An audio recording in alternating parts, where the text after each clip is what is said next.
ата уланын ордундогуна мен тыбырды айтылам да.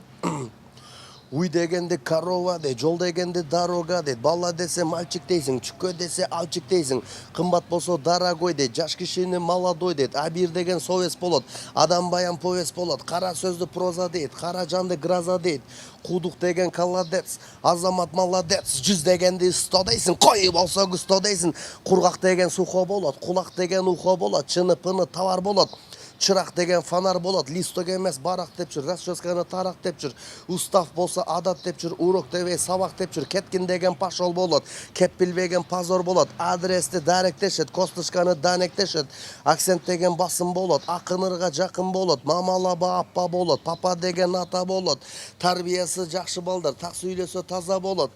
Кум электи грохотет, чыканакты локотет, висок деген чыкый болот, билбегендер быкый болот, аян деп жүр площадь дебей, жылкы деп жүр лошадь дебей, чор баскан кол мазол болот, элчи деген посол болот, эшек деген насел болот, балта деген топор болот, терек деген тополь болот. Остановка аялдама, доклад деген баяндама, өзгө тилди билгин бирок өз тилиңди жамандама, гряз деген баткак болот, сечка деген акшак болот, кыргыз тилин билбегендер кыргыз эмес акмак болот,